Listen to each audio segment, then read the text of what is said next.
Içado.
Podemos começar, pessoal, por favor.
Bom dia a todos e obrigado por aguardarem. Sejam muito bem-vindos à videoconferência de divulgação de resultados do Ser Educacional do terceiro trimestre de 2021. Informamos que esta videoconferência está sendo gravada e será disponibilizada no site de RI da companhia, onde se encontra disponível a respectiva apresentação. Destaco que, para quem precisa de tradução simultânea, temos essa ferramenta disponível no ícone do globo, escrito Interpretation, localizado no centro inferior da tela. Ao selecioná-lo, escolha o seu idioma de preferência, português ou inglês. Para aqueles ouvindo a videoconferência em inglês, há a opção de silenciar o áudio original em português, clicando em Mute Original Áudio.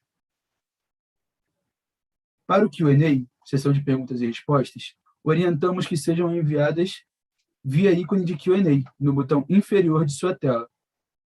Por padrão da dinâmica, seus nomes serão anunciados para que façam sua pergunta ao vivo.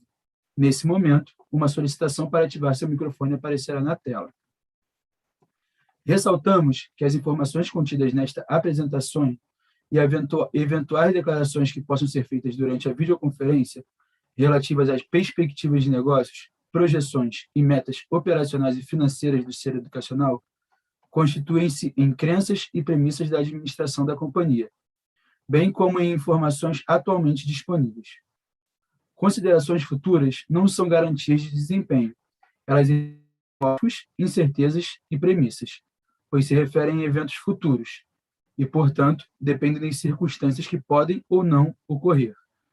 Investidores devem compreender que condições econômicas gerais, condições de mercado e outros fatores operacionais podem afetar o desempenho futuro do Ser Educacional e conduzir a resultados que diferem materialmente daqueles expressos em tais considerações futuras. Passo agora a palavra para a companhia realizar a apresentação. Bom dia e muito obrigado por participar do nosso evento de divulgação dos resultados desse terceiro trimestre de 2021. Foi um trimestre importante para a nossa estratégia de longo prazo e mostra que o mercado de ensino superior está se recuperando gradualmente da pandemia, ao mesmo tempo em que a ser educacional está se beneficiando de suas vantagens competitivas, com marcas fortes e reconhecidas no mercado de ensino, ampla plataforma de cursos, tanto no segmento de ensino híbrido, com cursos de saúde e engenharia, quanto no ensino digital, e capacidade de distribuição cada vez mais aprimorada. Com isso, conseguimos acelerar investimentos em captação e criação de novos cursos e segmentos, aprimorando rapidamente nosso ecossistema de educação continuada, ao mesmo tempo que conseguimos captação recorde de alunos no trimestre. E também, muito importante, com redução significativa nas taxas de evasão, que retornaram aos patamares pré-pandemia. Como resultado dessa temporada positiva de captação associada às aquisições recentes da Unifasb, Unifacimed, Unesc e Unijazeiro, conseguimos crescer nossa receita líquida em 20% e nosso EBITDA ajustado na ordem de 24%. Eu considero bastante relevante, dado que estamos expandindo organicamente ao mesmo tempo em que consolidamos essas aquisições e nos posicionamos para voltar a crescer nesse período pós-pandemia, que nos parece bastante promissor com a volta das pessoas às suas atividades normais. No que diz respeito a investimentos, os principais destaques do trimestre foram a nova plataforma do GoCurso, que teve seu plano de negócios definidos, iniciando agora sua fase de ramp-up. Existe potencial a ser explorado no nosso novo marketplace, e estamos agora expandidos a base de cursos próprios disponíveis, que já ultrapassam 6.000 cursos. Iniciamos uma etapa de ampliação da base de parceiros para que possamos criar um marketplace completo, que conta com cursos próprios e de parceiros. E o segundo destaque foi retomada dos nossos investimentos em crescimento orgânico. Expandimos nossas despesas comerciais e aberturas de polos parceiros e conseguimos bons frutos nessa retomada de mercado. Saindo um pouco dos movimentos orgânicos, fizemos também 2 aquisições, sendo a primeira do CDMV Doc, com o modelo Brownfield para escolas de pós-graduação e hospital veterinário, que nos ajudará a fortalecer nossa participação nessa vertical de mercado e fortalecerá nosso ecossistema, uma vez que seu conteúdo teórico pode ser digitalizado e os hospitais veterinários trarão maior reputação de marca nas cidades em que vão atuar. E, por fim, a mais recente foi a aquisição da Prova Fácil, que marca a nossa entrada no segmento de gestão de provas de conhecimento, e é um mercado muito potencial, especialmente o de certificações. Imagino que todos sabem que empresas e instituições de ensino estão cada vez mais buscando certificar seus profissionais, e a Prova Fácil, que já é um expoente nesse segmento, será com nossa ajuda uma empresa cada vez mais relevante. Passando para o slide 6, temos nosso resultado de captação do trimestre e tenho alguns comentários que ajudam a entender melhor esse resultado positivo que tivemos. Primeiro, o sucesso da implantação da Ubiqua, a nossa nova metodologia de ensino, traz diferenciais importantes no mercado, como o aprendizado por competências, conteúdo moderno, plataforma intuitiva e a implantação de projetos como o Notável Mestre e Tutores da Experiência, dentre outras inovações de mercado. O Ubiqua tem diferenciais reais que estão criando argumentos importantes para a nossa equipe comercial atrair alunos por seus atributos, reduzindo bastante a disputa baseada apenas em preço. A precificação também foi outro fator importante, pois a captação foi tão forte que na reta final conseguimos inclusive reduzir os descontos oferecidos e até mesmo lançamos a captação do próximo ano mais cedo do que fizemos em 2020. Isso foi possível porque o volume de alunos já foi bastante adequado, mas também porque o calendário para matrículas do ProUniFiéis se normalizou nesse semestre em relação a 2020. Acreditamos que nesse ano tivemos a postergação das matrículas do primeiro semestre para o segundo, em especial na região norte, que foi bastante afetada pela segunda onda da pandemia. Já no digital, o que vimos foi a consolidação da estratégia que implantamos em meados do ano passado, que reposicionou nosso ensino digital com um portfólio de cursos com conteúdo amplo e moderno, que contou com iniciativas comerciais diferentes, como a venda via redes sociais e uma régua de captação dedicada a esse perfil de público.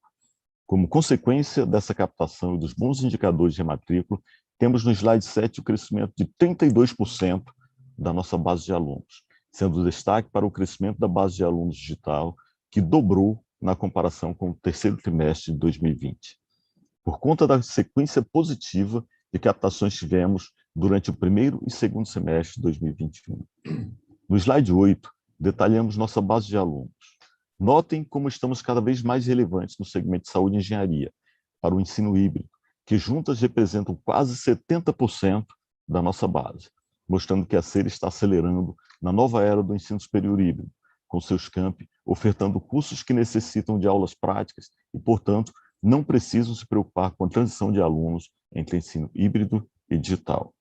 E, portanto, avançando no conceito de oferta omnichannel, pois essas unidades ofertam com muita tranquilidade cursos híbridos ou 100% online, em unidades majoritariamente remodeladas e focadas em ofertar aquilo que os alunos buscam, com portfólio de cursos amplo e com opção de escolha entre digital e híbrido. Vale também notar como a base de alunos fiéis deixou de ser relevante, representa agora apenas 6% da nossa base total de alunos e 12% da base híbrida. Além disso, nossa base de alunos digital segue crescendo de forma bastante significativa e representam agora mais de 40% da nossa base total de alunos. E quando integrarmos a FAEL, assim que tivermos a aprovação do CAD, certamente ultrapassará a marca dos 50% da nossa base de alunos. E, por fim, temos a análise do ticket médio, que foi um dado importante, uma vez que estamos vendo estabilização dos preços, mesmo com forte crescimento da captação. Como sabem, o aluno recém-captado tem descontos comerciais maiores, que deveriam reduzir o ticket ainda mais, o que não ocorreu agora. Isso mostra que, nos níveis atuais de preço, a demanda está sendo estimulada, o que nos ajudará não só a continuar a crescer a base de alunos, como poderemos ver aumento das taxas de ocupação das nossas unidades, o que é fundamental para a retomada do crescimento das margens operacionais, depois de um longo período que tivemos desafio para ocupar nossos prédios. Esses eram os meus comentários iniciais. E agora gostaria de passar a palavra para o João Aguiar, que vai comentar sobre os resultados do trimestre. Obrigado, Jânio. Olá a todos e obrigado por participar do nosso evento. Apresentamos o resumo dos resultados no slide 9 e temos como importante destaque o crescimento da nossa base de receita líquida em 20% na comparação com o terceiro trimestre de 2020, sendo que ex-aquisições a receita também cresceu 6%. Mais uma boa notícia, pois mostra que nossos investimentos no ensino digital estão voltando a gerar crescimento orgânico e a empresa está conseguindo combinar crescimento orgânico com crescimento via aquisições. A nossa margem bruta caixa, dentro do esperado por conta da retomada de parte das atividades presenciais e do fim do prazo de desconto que obtivemos com aluguéis negociados durante a pandemia, caiu 1,6 ponto percentual, mas ainda está em patamares superiores a 60%, bastante saudável para uma empresa com o nosso perfil. E o EBITDA ajustado também apresentou crescimento saudável de 24% e com um pequeno crescimento de margem.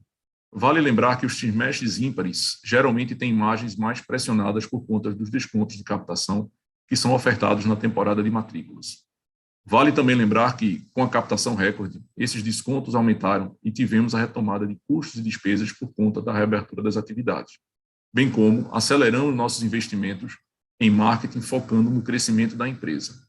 E ainda assim, a margem EBITDA ajustada teve essa ligeira melhora, um resultado sólido, pois as margens suportaram a retomada dos custos, dos investimentos em expansão e da criação de novas atividades.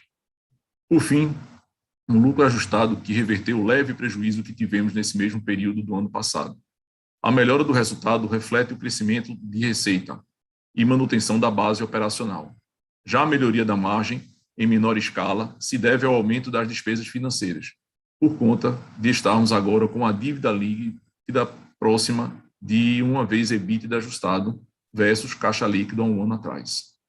Outro fator que impactou foram os descontos para a recuperação de créditos atrasados de alunos, com grande volume referente ao ano passado, período bem crítico da pandemia, que por um lado ajudou bastante na geração de caixa, mas com sua natural consequência de termos cedido um pouco mais nas negociações para nos certificarmos que recuperaríamos nossas mensalidades de alunos já evadidos. Nesse sentido, entendemos que nossos resultados do trimestre foram bastante positivos e marca nosso retorno a um ciclo virtuoso de crescimento com rentabilidade. Nos slides 10 e 11, temos análise dos resultados de forma segmentada. No 10, mostramos que seguimos gerando sinergias das aquisições, que por serem na maioria de faculdades de medicina, o crescimento de margem EBITDA está ocorrendo rapidamente, dentro do esperado e ainda faltando cerca de 12 a 18 meses para a maturação. Já no segmento de ensino híbrido, temos redução das margens justamente por conta da base de alunos ainda estar mais comprimida devido ao efeito da segunda onda da pandemia que impactou a captação do primeiro semestre. E no digital, estamos experimentando sólido crescimento operacional e financeiro. O ensino digital, além de promissor, passa a ser uma parcela importante do nosso negócio. No slide 11, apresentamos a quebra de maneira um pouco diferente, segregando a medicina do digital e do híbrido, mostrando que estamos cumprindo um objetivo estratégico importante, que é o de melhor balancear a origem do nosso resultado entre esses segmentos do ensino superior. Dessa forma, temos uma empresa, além de consistente e com resultados superiores à média do mercado, também bastante resiliente, uma vez que nossos resultados têm boa distribuição entre os segmentos mais importantes do ensino superior. No slide 12, temos a análise do lucro, excluindo o efeito do IFRS 16, que mostra um impacto de cerca de 7 milhões em nosso lucro por conta da adoção dessa prática. Já no slide 13, temos a evolução do nosso prazo médio de recebimento, onde também temos boas notícias para apresentar, pois pela primeira vez, desde o início da pandemia, tivemos redução generalizada do prazo médio de recebimento em relação ao trimestre anterior. Isso se deveu ao trabalho que realizamos para rematricular nossos alunos, tentando aproveitar a redução do impacto da pandemia no dia a dia desses alunos, associado a um trabalho específico de recuperação de mensalidades em atraso de alunos já evadidos. Como resultado, tivemos melhora significativa dos indicadores de evasão, bem como redução do prazo médio de contas a receber, e como vocês podem ver no slide. No slide 14, apresentamos a ótima e consistente geração de caixa desse ano, mostrando boa recuperação em comparação ao ano passado, tanto na análise pré quanto pós-CAPEX. Vale lembrar que, nesse ano, pagamos 28 milhões em impostos, referente à multa do Go Shop, e que, se ajustarmos nossa geração de caixa do ano por esse fator, teremos uma das melhores conversões de EBITDA em caixa dos últimos anos, comparável apenas aos anos em que o FIES era relevante nos nossos negócios. Temos uma das empresas mais sólidas do mercado nesse quesito, e estamos confiantes de que tomamos medidas que nos ajudaram a sustentar uma base de alunos sólida durante a pandemia. E para isso foi necessário sermos colaborativos com nossos alunos em dificuldades financeiras nos momentos em que eles mais precisaram, o que está se refletindo não apenas numa boa recuperação de crédito, como também na manutenção da base de alunos e agora iniciando esse ciclo de retomada de crescimento. Passando para o slide 15, temos a análise do CAPEX e, como podem ver, estamos retomando os investimentos gradualmente, com o aumento do CAPEX em 55% versus o terceiro TRI de 2020. Mas o perfil da alocação de capital está diferente de anos anteriores. Como podem notar agora, estamos investindo mais em criação de conteúdo e em tecnologia, em detrimento de reformas em campi e construções.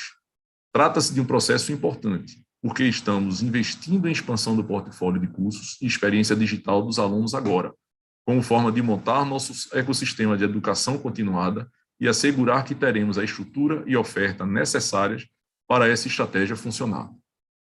Passando para o slide seguinte, o 16, temos nosso perfil de endividamento por conta dos investimentos de mais de 500 milhões em aquisições de 7 empresas que fizemos nos últimos 12 meses.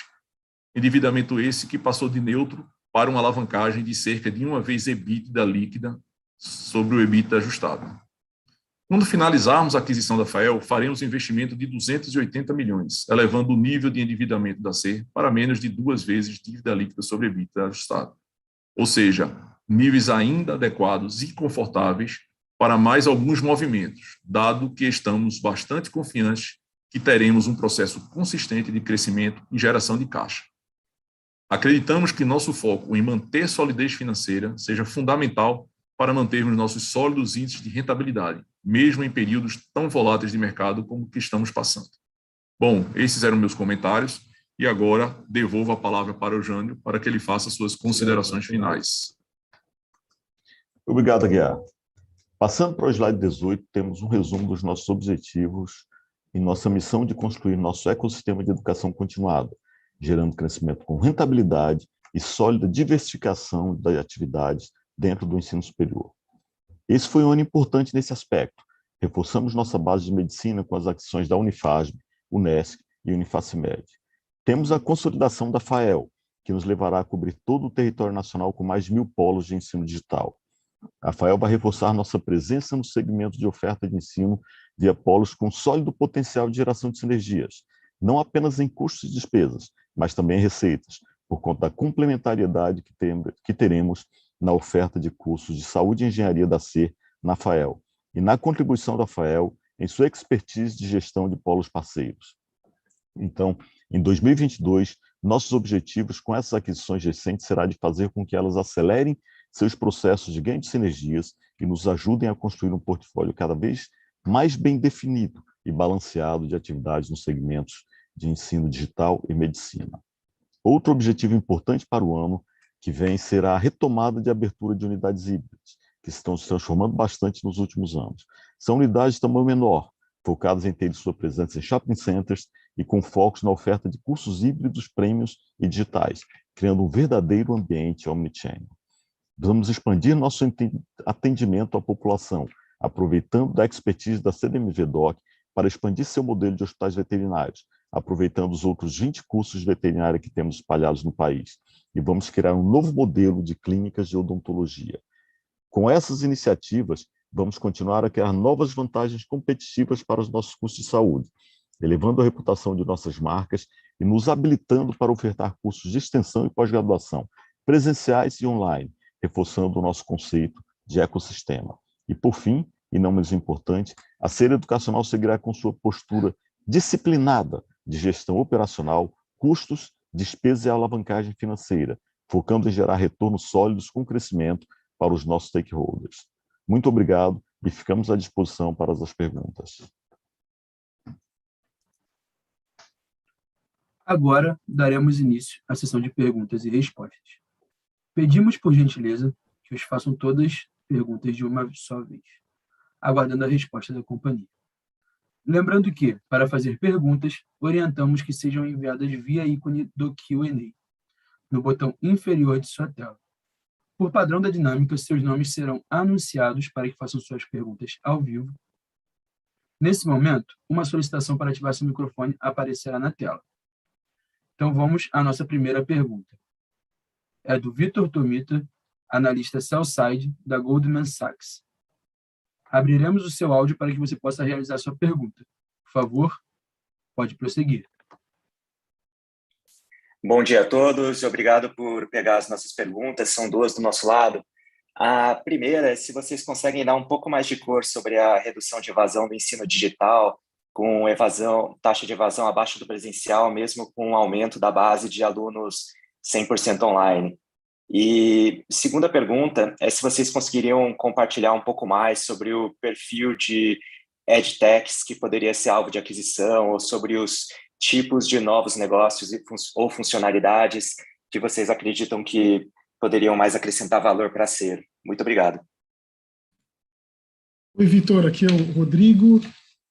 Bom, acho que evasão do digital, acho que tem duas grandes explicações. Uma é matemática, a base cresceu muito e aí quando você faz a conta, isso acaba fazendo com que o número da evasão em si fique menor.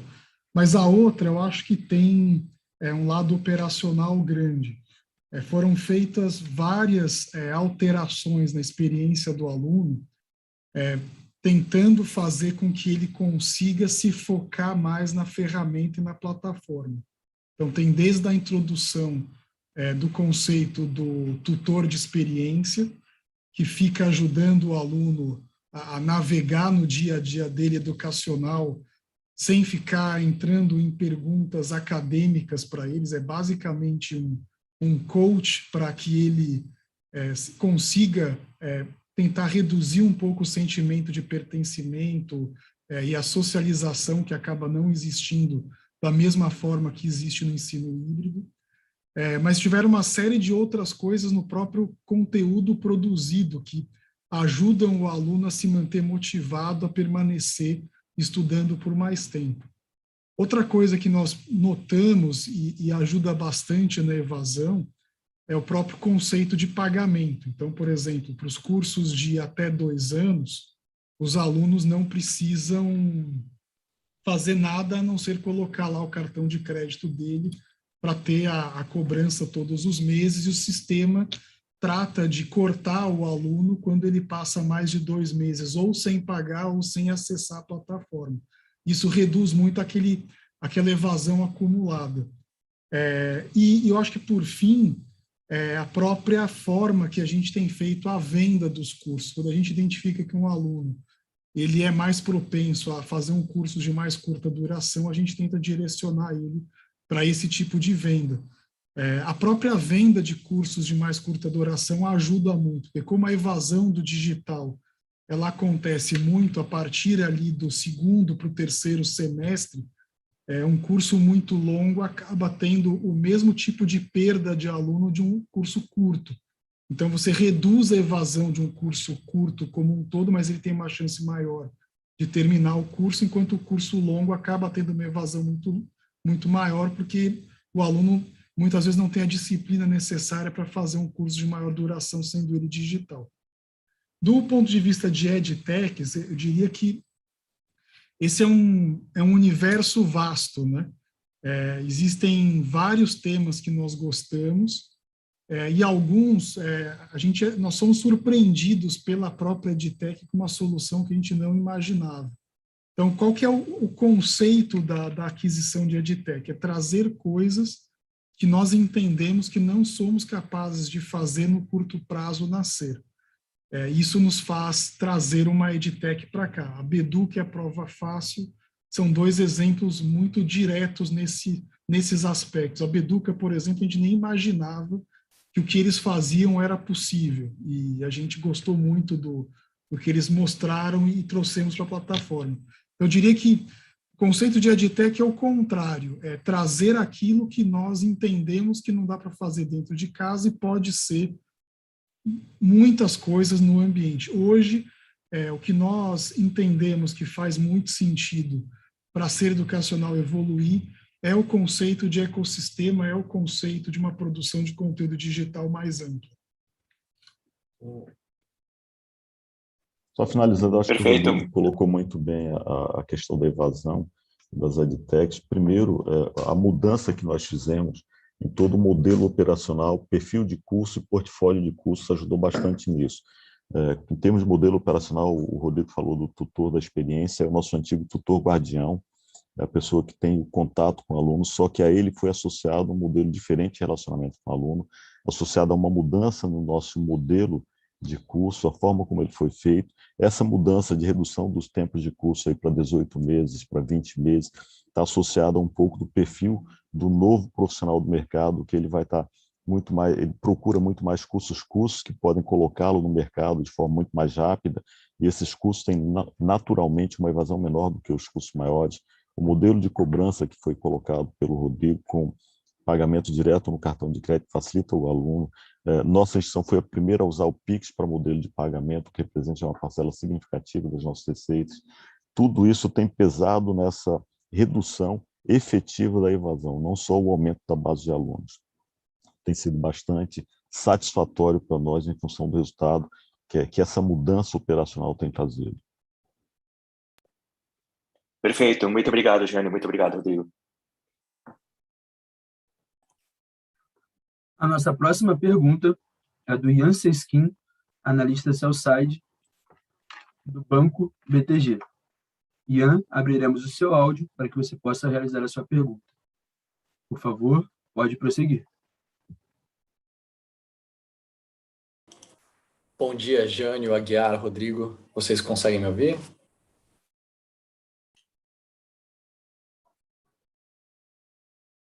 Vocês conseguem me ouvir? Alô, pessoal? E com certeza, pode seguir.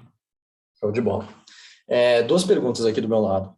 A primeira é em relação a PDD, né? A gente viu uma melhora relevante de PDD com a melhoria de índices de rematrícula, e eu queria entender se a gente pode considerar essa melhora como recorrente no resultado da companhia, especialmente aí seguindo o avanço de vacinação, uma melhora da situação pandêmica no país, tá? E a segunda é até um follow-up da pergunta anterior, que é sobre pipeline de M&A, né, e investimento tanto inorgânico quanto orgânico. Vocês até comentam esse pipeline inorgânico visando aí oportunidades em edtechs, mas eu queria focar essa pergunta mais em medicina veterinária e eventualmente até mesmo medicina, entender o que vocês estão vendo, se vocês observam oportunidades inorgânicas, né, oportunidades de aquisição para expandir esses segmentos, ou se a gente estaria falando mais de um crescimento orgânico mesmo, por exemplo, da vertical de medicina veterinária, com mais hospitais veterinários, entender um pouco mais essa estratégia. É isso, obrigado, pessoal. Legal, Ian, bom dia. Vou responder a primeira pergunta. Quando a gente olha a redução, né, a melhora nos nossos indicadores de rematrícula, de evasão e tudo mais, naturalmente isso traz uma melhoria também na PDD, principalmente quando a gente enfrentou um período tão crítico de pandemia e está vendo aí um retorno desses alunos à atividade e, por consequência, e também por conta do arrefecimento dessa pandemia. Então, existe uma expectativa, de fato, de que, com esses alunos dentro de sala de aula, com esses alunos voltando a frequentar a instituição, a gente consiga ter um maior sucesso, como a gente teve agora no terceiro TRI, na recuperação dessas matrículas, né, dessas mensalidades que estão atrasadas, desses valores que estão atrasados. Outro ponto também que pesou foi que, no início da pandemia, muitos alunos evadiram efetivamente, e eles não cancelaram a perspectiva de estar no ensino superior, mas sim suspenderam seus projetos. E aí, no retorno agora, com o arrefecimento da pandemia, a gente conseguiu trazer esses alunos cobrando deles as mensalidades mais antigas. Então, com tudo isso, mesmo considerando, eventualmente, ainda a questão do desemprego, que ainda segue preocupante, todo o ambiente macroeconômico, mas a gente entende que existe uma grande expectativa de melhoria por conta de todos esses esforços internos e crescimento da base de alunos que a gente tem. Bom dia, Ian. Obrigado pela pergunta. Se eu não estou enganado, você perguntou sobre M&A, pipeline de M&A, medicina veterinária e medicina. Nós temos ainda dentro do nosso pipeline uma série de possibilidades de aquisição. Como o Rodrigo disse, nós pretendemos criar um amplo ecossistema de educação continuada e não apenas um marketplace de educação ou não apenas alguma coisa que dependa exclusivamente dos produtos agora híbridos, antigos 100% presenciais. Então, ainda tem algumas possibilidades de aquisição de edtechs que vão complementar esse ecossistema de educação que nós estamos montando em torno do Go Cursos e dos produtos já existentes para que a gente consiga atender todas essas alternativas, e algumas delas podem se materializar. Do ponto de vista de medicina veterinária, nós temos 20 cursos operando em medicina veterinária, temos hoje 3 hospitais veterinários operando, o DOC, no Rio de Janeiro, o Rovet, em Guarulhos, e o de Manaus. Todas as nossas outras unidades têm, de alguma forma, uma clínica veterinária que também está operando. A expectativa é transformar todas elas em hospitais. Algumas eventuais aquisições são possíveis para acelerar esse processo e que sejam bastante relevantes em cidades onde o nosso curso é bastante relevante, até para melhorar a percepção de marca e atração de novos produtos, principalmente da formação de graduação, de cursos de pós-graduação e de cursos livres associados a esses produtos. E medicina é possível alguma coisa, a gente tem alguma coisa no pipeline, mas hoje o nosso foco, eu diria que é diversificar os nossos produtos em torno de um ecossistema de educação continuada, não ter uma dependência muito grande específica do híbrido ou do digital, mas também ter um ecossistema de educação em que contemple uma série de outros produtos, todos eles vinculados ao core business da gente, que é a formação de educação, especificamente em ensino superior. Perfeito, pessoal. Perfeito, Jane e Aguiar. Muito obrigado novamente. A nossa próxima pergunta vem do Leandro Bastos, analista sell-side do Citi. Leandro, por favor, pode prosseguir. Oi, pessoal. Bom dia. Obrigado. Oi, pessoal, bom dia. São duas perguntas aqui também do meu lado. Uma primeira aqui sobre ambiente competitivo, se puderem comentar um pouquinho o que vocês enxergaram de competição nesse último ciclo e até tentando projetar aí o próximo ano, o que vocês esperam nessa dinâmica competitiva. Então, essa é uma dúvida. E a segunda aqui, pegando o tema dessa recente acelerada de inflação, queria entender aqui um pouco a visão de vocês, o que isso pode impactar uma captação no ano que vem e até uma dinâmica operacional. E pensando na parte também de despesa e custo, né, se cria algum desafio para alguma linha específica, como é que vocês estão olhando um pouco para esse tema? É isso, obrigado. Bom dia, Leandro. Eu vou começar aqui, o Rodrigo e o Aguiar complementam, se for o caso. Por incrível que pareça, o ambiente competitivo desse segundo semestre ele foi menos intenso do que nós esperávamos. Tanto que no final do processo de captação ainda foi possível haver até uma redução nos descontos efetivamente dados, dado o volume de captação que estava dentro do que a gente esperava e até bastante positivo. A expectativa para 2022 é de que a captação seja também favorável. Nós já começamos esse processo, ele está respondendo muito bem, ele foi antecipado quando comparado com o ano passado. O ano passado teve a segunda captação no processo de pandemia, então captação do primeiro e do segundo semestre, elas acabaram se estendendo mais em 2020. Em 2021 agora, elas terminaram dentro do padrão esperado que ela vinha no período pré-pandemia. Nós já estamos com o processo de captação de 2022 em andamento, tem tido uma resposta boa, acreditamos que vai ser bastante favorável, e o que vemos como risco efetivo, com o crescimento da inflação, um aumento do nível de desemprego e uma redução no poder aquisitivo da população, mas esse é um risco não só do ensino superior, é um risco do mercado em geral. De qualquer forma, quando a gente olha para o futuro, a gente vê uma possibilidade de recuperação do ticket médio e uma recuperação da captação a níveis aí pré-pandemia.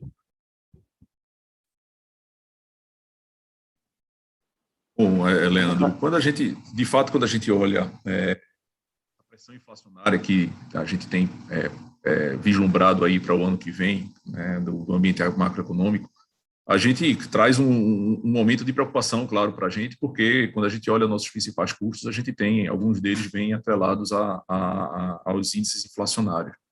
Todavia, a gente tem bastante ciência do que a gente também tem para conduzir no próximo ano, considerando todas as sinergias que a gente está indo buscar em relação às aquisições realizadas, aos nossos níveis de negociação com os nossos fornecedores, né, que são impactados pelas principais contas de custos e despesas, pela consolidação da nossa matriz educacional, que traz o BIC, o Notável Mestre, como alavancas de melhoria, né, de eficiência de custos. Então, a gente, apesar da preocupação e do monitoramento quase que diário aqui em relação a tudo isso, né, olhando para o futuro, a gente tem um ambiente onde a gente consegue, de certa forma, manter a nossa característica, que é sermos austeros e buscarmos as melhores condições em qualquer negociação que a gente faz. Então, dado o retorno dos alunos e dado essa perspectiva das sinergias que a gente está entendendo nos negócios que a gente adquiriu recentemente, a gente entende que essa pressão inflacionária tende a ser um pouco menor dentro dos nossos resultados. Tá ótimo, João. Gênio, obrigado. A nossa próxima pergunta vem do Carlos Herrera, analista sell-side da Condor Insider. Por favor, Carlos, pode prosseguir.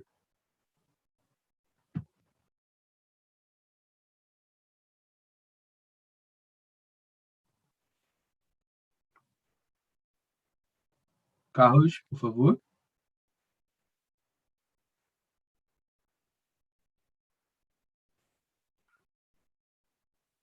Iremos passar a nossa próxima pergunta, que vem do Marcelo Santos, analista sell-side da JP Morgan. Por favor, Marcelo, pode prosseguir. Bom dia a todos, obrigado por pegar minhas perguntas, são duas. A primeira eu queria perguntar um pouco mais especificamente da dinâmica de ticket de AD, assim, apesar de vocês terem tido uma captação bastante forte, o ticket até teve uma leve subida.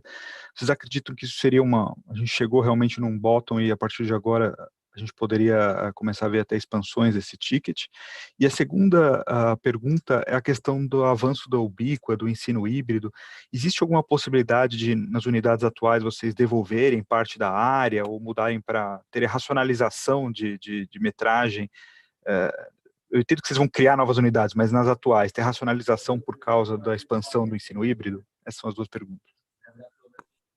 Marcelo, acho que com relação a ticket, o que a gente observou no digital como um todo é que agora a dinâmica desse segmento ele tende a mudar. Então, muitos players que se aventuraram nesse mercado, muitos deram certos, mas muitos também perceberam que esse não é um mercado tão simples quanto imaginado originalmente de se entrar.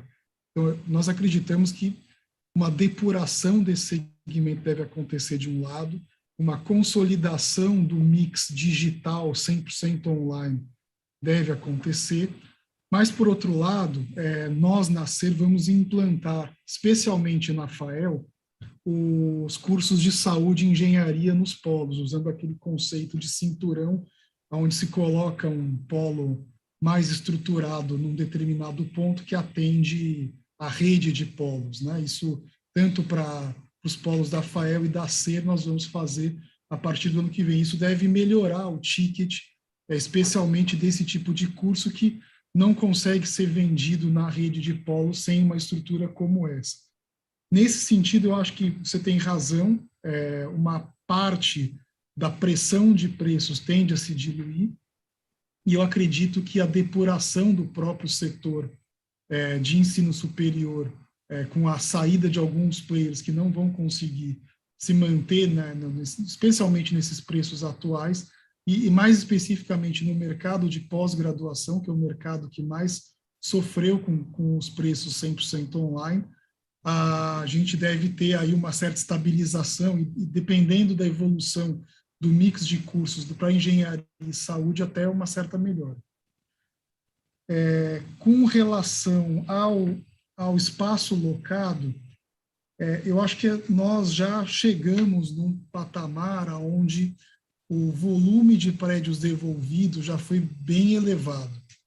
O que eu acredito que deve acontecer a partir de agora é, na prática, um aumento de ocupação do prédio por conta do volume de alunos que deve voltar a partir do ano que vem, e isso vai nos levar a ter uma ocupação maior desses prédios, e também por causa da ocupação vinda das clínicas. Isso também ajuda na ocupação e aumento de margem, né? Porque o que nós temos hoje no nosso setor híbrido é uma redução expressiva da base de alunos que aconteceu nos últimos anos. Esse semestre foi um semestre que, na base ex-aquisições, nós conseguimos estabilizar, e o aumento só não aconteceu porque o primeiro semestre foi bem difícil. Então, a base de partida foi mais complexa para você ter uma retomada de ocupação. Então, eu não acredito que nós devemos ter muitos ajustes de ocupação de prédio. E eu acho que se a gente tiver sucesso de fato na captação de verão, nós vamos até começar a pensar numa retomada de ocupação de prédios até anteriormente não utilizados ou ainda com uma ocupação muito baixa. Obrigado, Rodrigo.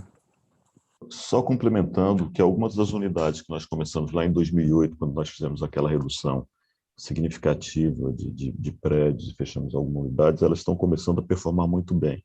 Então, também elas começam a ocupar espaços maiores. Elas começaram espaços menores a ocupar espaços maiores. Então, a gente tem que analisar do ponto de vista das instituições, das nossas unidades que já estão operando em regime, estão consolidados, e aquelas que estão começando. E como é que se comporta ainda o processo de captação a partir de agora. Então, o que o Rodrigo disse é o que a gente está imaginando. Algumas unidades, elas precisam de espaço, as outras, retomando o processo de captação, mesmo com o processo do bico, a gente ainda continua mantendo as salas de aula e mantendo o nível de ocupação. Obrigado, Jânio. A nossa próxima pergunta vem do Maurício Cepeda, analista sell-side da Credit Suisse. Por favor, Maurício, Pode prosseguir. Oi, Jânio Aguiar Rodrigues. Rodrigo, aqui é o Cepeda. Obrigado pelo espaço. Eu queria explorar uma coisa que a gente até já perguntei em outros calls e pegar um pouco qual tem sido a evolução e quais as perspectivas, né? Vocês fizeram essa diversificação para fora de educação quando vocês entraram nos hospitais veterinários e entendo que isso é uma vertente estratégica também. Então, eu queria saber como está o andamento disso, se vocês vão, de fato, criar uma unidade separada, ou mesmo uma empresa separada. Como estão as perspectivas nesse sentido? Obrigado.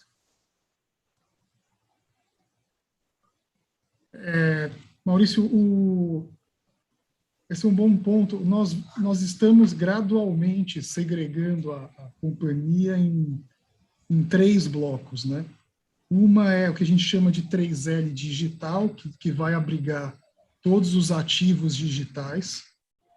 Nós estamos criando uma área, né, primeiro, para depois consolidar isso numa empresa, que vai ser dedicada a operar essas clínicas e hospitais veterinários.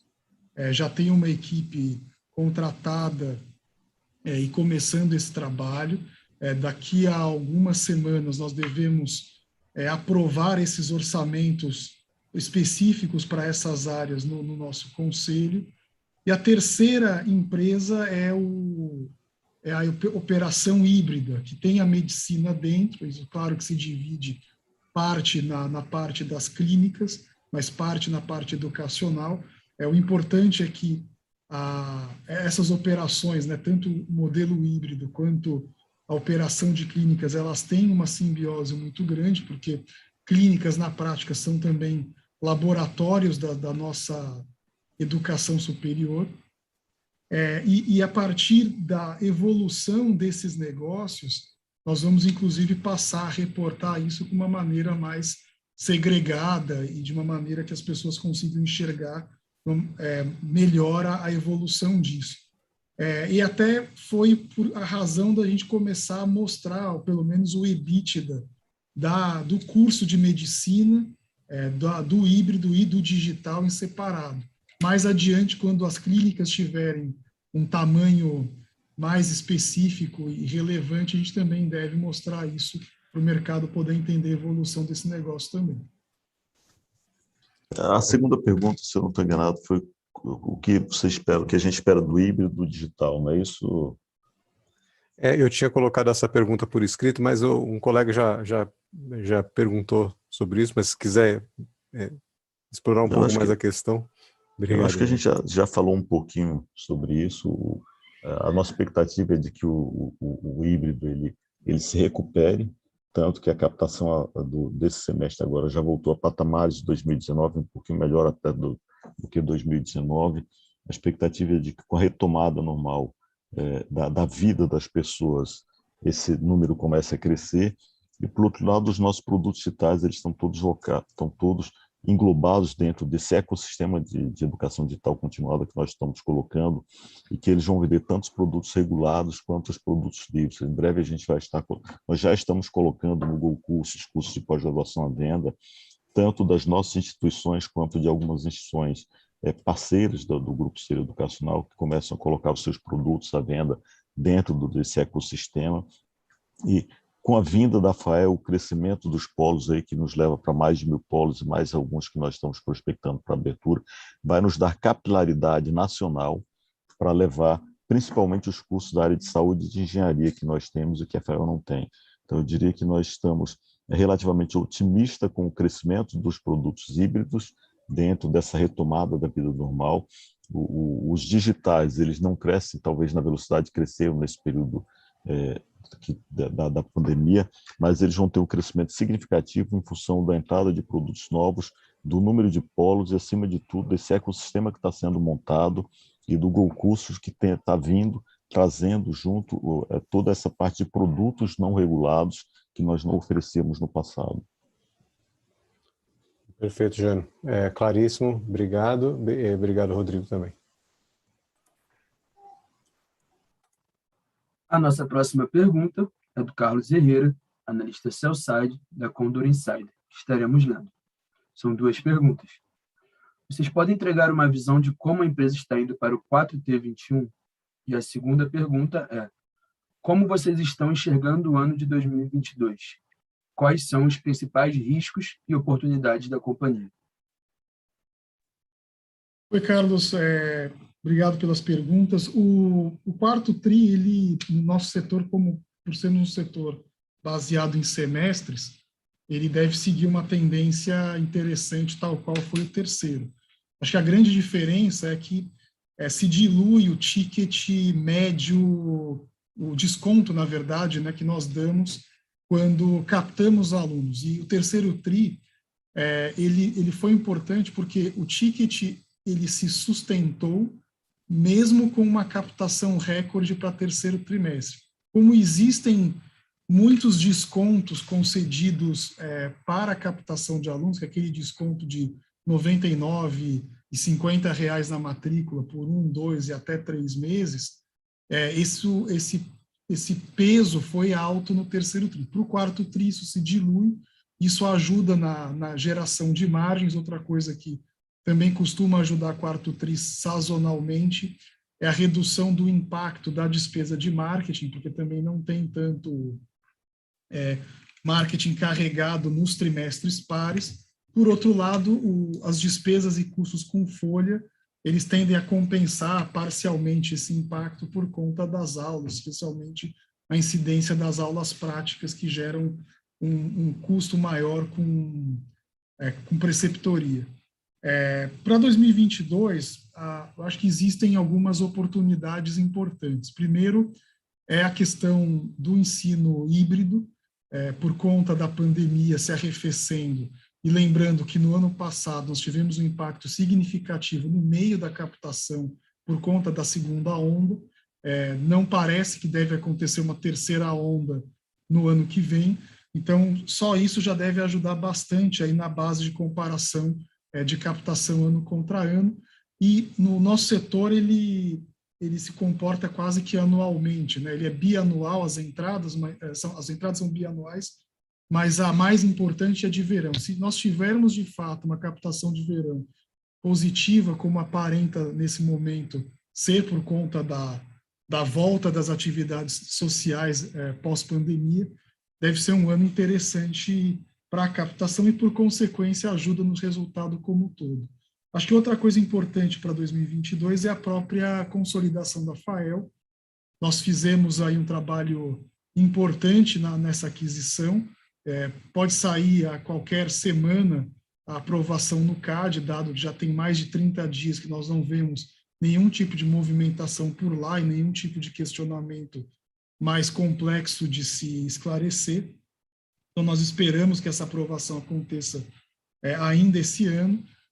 A integração da FAEL vai ser importante porque nos consolida como um player também de ensino à distância ou digital, e também vamos ter a consolidação das aquisições recentes, ou seja, o processo mais amplo de ganho de sinergias, ele acontece especialmente na sua primeira captação de verão, e aí nós temos Facimed, Unesc, Unifasb, todas entrando num processo mais amplo de integração das sinergias. Então, nós acreditamos que o setor como um todo está se recuperando da pandemia, e se tudo caminhar dentro dessa expectativa, o próximo verão vai ser o primeiro verão depois de 2 anos sem impacto significativo da pandemia, o que deve nos ajudar a recuperar resultado.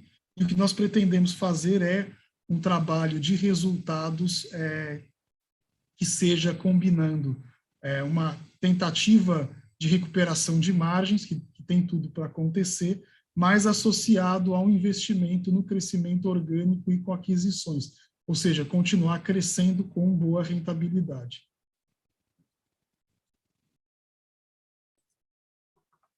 Lembrando que, para fazer perguntas, orientamos que sejam enviadas via ícone de Q&A no botão inferior de sua tela.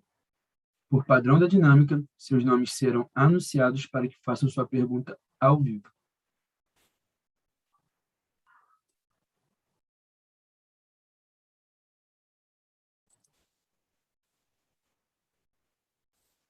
Não havendo mais perguntas, encerramos a sessão de perguntas e respostas. E agora, gostaríamos de passar a palavra para as considerações finais da companhia. Obrigado a todos por participarem da nossa divulgação de resultados, e nossa área de relações com investidores estará à disposição para ajudar vocês com mais esclarecimentos, caso julguem necessários. A videoconferência de resultados referente ao terceiro trimestre de 2021 do Ser Educacional estará encerrada. O Departamento de Relações com Investidores estará à disposição para responder as demais dúvidas e questões. Muito obrigado aos participantes e tenham um bom dia.